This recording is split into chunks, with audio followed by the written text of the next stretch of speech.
Pernah nggak sih kalian kepikiran, di tengah panasnya tensi global, sebenarnya Indonesia ini bisa apa sih?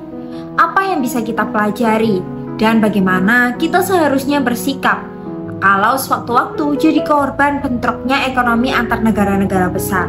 Soalnya sejak 2018, dunia sudah digoncang oleh perang dagang antara dua raksasa ekonomi, Amerika dan juga Cina. Tapi jangan salah, ini bukan perang dagang biasa. Ini soal siapa yang bakal jadi penguasa ekonomi dunia. Amerika nembak duluan lewat tarif baja dan juga aluminium. Lalu lanjut ke hampir semua barang Cina. Di tahun 2025, Trump yang terpilih lagi telah menggila dengan tarif setinggi 145%, yang bikin Cina nggak bisa tinggal diam. Mereka pasang strategis berlapis, dari tarif balasan, kebijakan dalam negeri, sampai manuver global yang rapi dan juga terkoordinasi. Nah, lewat video ini kita bakalan bahas secara tuntas gimana sih tips trik jitu Cina dalam mempertahankan ekonominya dan juga melawan Amerika. Jadi, siapkan diri kalian karena kita akan menuju kajian di luar batas nalar manusia.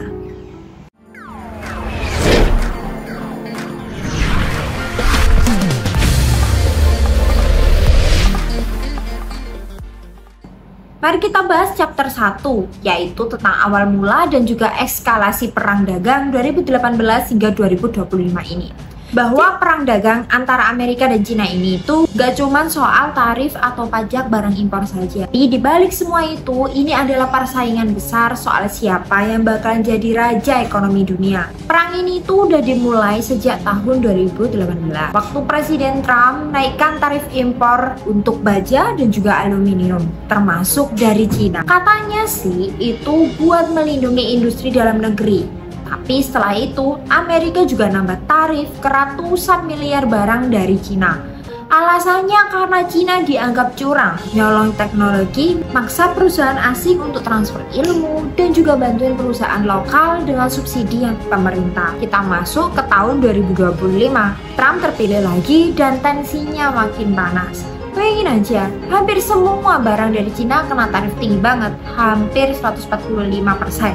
Jadi kalau dulu barang Cina masuk Amerika masih bisa bersaing, sekarang harganya jadi mahal banget dan juga pastinya susah laku di sana. Yang lebih menarik lagi, tujuan Amerika juga berubah. Kalau awalnya mereka masih mau negosiasi sama Cina, di periode ini mereka itu pengen bener-bener putus hubungan alias decoupling. Artinya, Amerika pengen cabut total dari ketergantungan pada barang-barang Cina, terutama buat barang-barang penting kayak teknologi dan juga bahan baku industri. Tapi, langkah ini nggak cuma berdampak ke dua negara itu aja. Negara-negara lain di dunia, termasuk Indonesia, ikut kena imbasnya. Rantai pasokan global jadi kacau. Banyak perusahaan bingung harus produksi di mana, dan negara-negara berkembang juga harus pinter-pinter ambil posisi biar nggak ikut-ikutan rugi. Chapter 2, serangan balik Cina.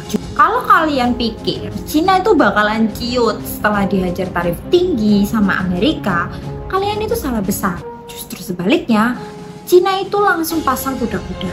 Tapi bukan untuk mengamuk dan langsung balas mentah-mentah, mereka mainnya halus tapi ngeri. Jadi langkah pertama, tarif balasan. Setiap kali Amerika naikin tarif, Cina itu bales. Tapi balasannya itu nggak asal. Mereka targeting barang-barang yang penting banget buat Amerika, khususnya barang-barang yang datang dari negara-negara bagian yang jadi lumbung suara politik. Contohnya, kedelai, jagung, daging sapi, minyak, gas, mobil, sampai pesawat. Bahkan di tahun 2025, tarif balasan Cina naik sampai 125% buat sebagian besar barang Amerika. Jadi ini bukan cuma soal ekonomi saja ya, tapi juga strategi politik.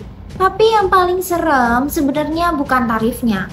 Cina punya senjata yang lebih licik, yaitu hambatan non-tarif alias NTB.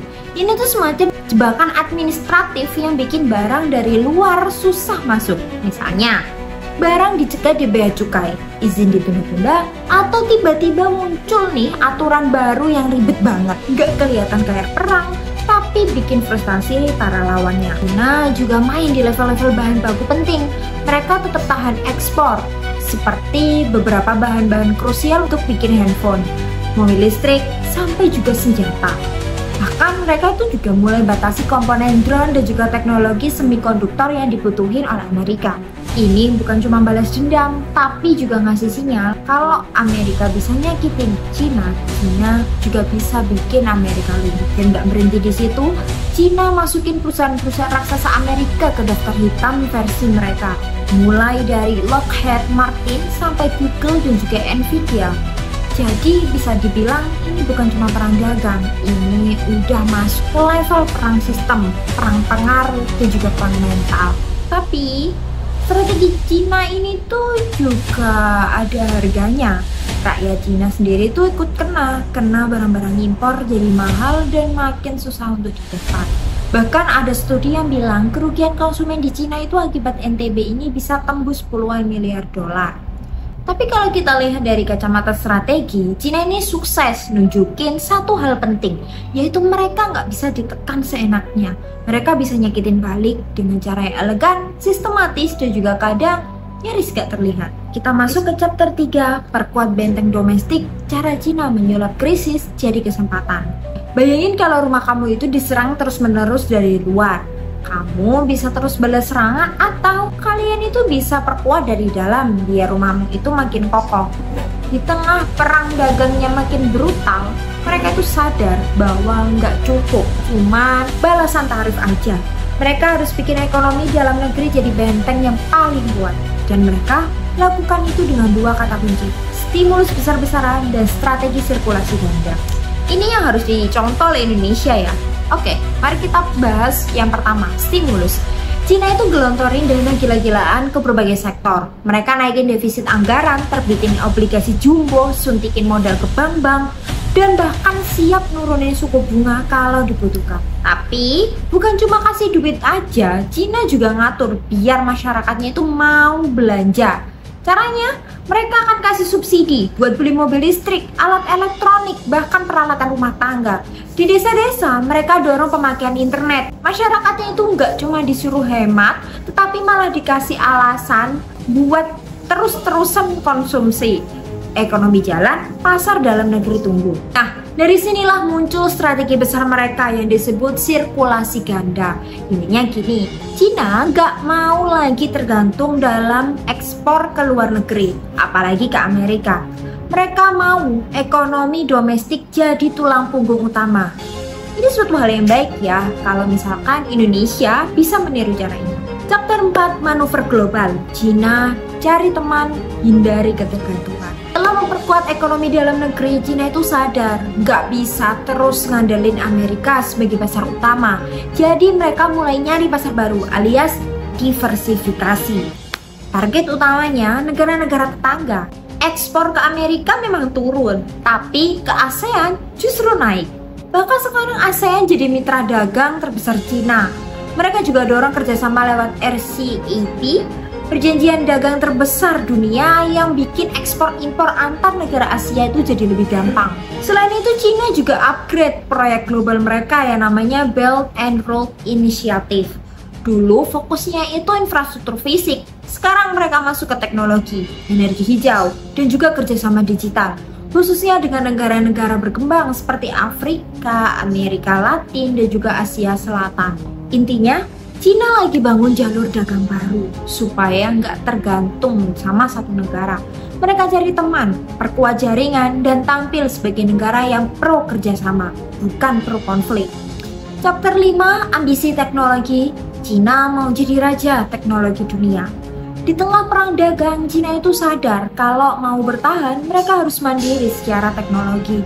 Jadi mereka gas proyek besar bernama Made in China 2025.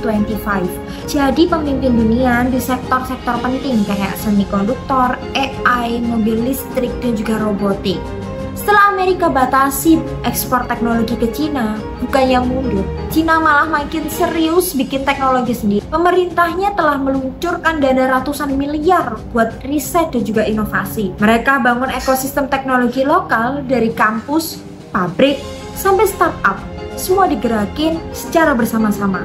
Perang dagang pun berubah jadi perang teknologi. Cina tahan ekspor bahan penting seperti logam, Sementara Amerika blokir chip ke Cina. Tapi strategi Cina jelas, makin ditekan, makin fokus bangun kekuatan sendiri. Gak cuma buat bertahan, tapi juga buat memimpin. Kesimpulannya, Indonesia bisa apa ya di tengah-tengah ini? Jadi setelah melihat semua langkah jitu Cina, dari balasan tarif, perkuat ekonomi dalam negeri, serta memperluas kerjasama global, sampai kejar teknologi, pertanyaannya, Indonesia bisa apa ya? Apa yang bisa dicontoh oleh Indonesia? Jawabannya banyak sekali yang bisa kita tiru, kita contoh, dan juga kita praktekkan di negara kita. Asal kita belajar bahwa perang dagang ini itu nunjukin pentingnya mandiri, punya pasar dalam negeri yang kuat, dan gak tergantung pada salah satu negara saja. Khususnya untuk industri konstruksi misalnya, kita bisa mulai mikirin nih sumber bahan baku alternatif, inovasi lokal, dan jangan cuman andelin barang-barang impor aja. Intinya, dunia sekarang lagi berubah dan Indonesia harus cerdas baca arah kemana kita akan melangkah, biar nggak cuma jadi korban, tapi bisa jadi pemain penting di era persaingan global yang makin nggak karuan ini. So, gimana menurut kalian? Tulis pendapat kalian di kolom komentar ya. Anyway, terima kasih telah menonton video kali ini. Jangan lupa untuk like, comment, share, dan juga subscribe agar kalian gak ketinggalan informasi menarik lainnya. Jika kalian tertarik mengenai konstruksi Indonesia di tahun 2025 ini, kalian bisa download outputnya secara gratis di description box ya. Kalau gitu, see you in the video dan salam perkasa.